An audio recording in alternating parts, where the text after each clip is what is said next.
What's going on, guys? Welcome back to my channel. My name is Angel, and in today's video I'm going to be doing my very first embroidery using an unstructured hat. And I also want to say thank you for 312 subscribers, and I'm going to be using the MT1501. But before we get started, make sure to like this video, subscribe, and ring post notifications. Alright guys, let's get into the video. Alright, so now I'm going to go ahead and tell you the things that you need for this. The only thing you need is really 2 sheets of stabilizer, and this is the tearaway version. And you need a design, of course. This is what we're stitching out today. This is for my wife. And a hat. So now let's go ahead and hoop this hat.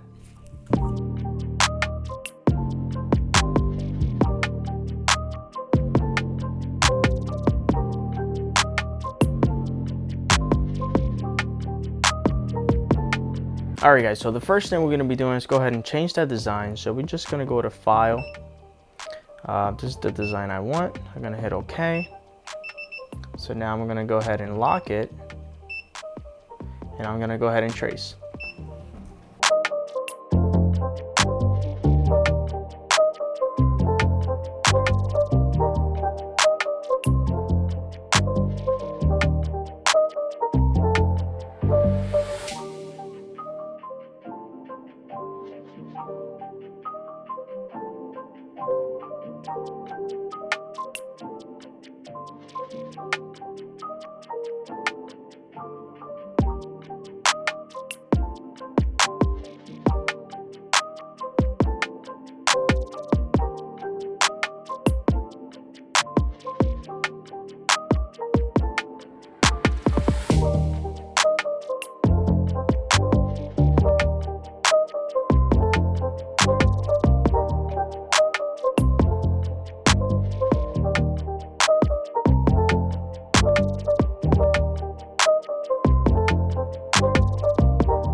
Alright, so I finished.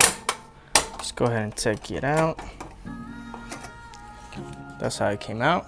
Now I'm gonna go ahead and clean it out, and I'll show you how it looks. Alright guys, so this concludes this video. Let me go ahead and show you how the hat came out. I think it came out really nice. Let me see if I get a focus right there for you guys. Check it out. Yep, this is a hat I made for my wife. She's gonna love it. And if you found some value in this video, make sure you like this video, subscribe, and ring post notifications. My name is Angel. Take care.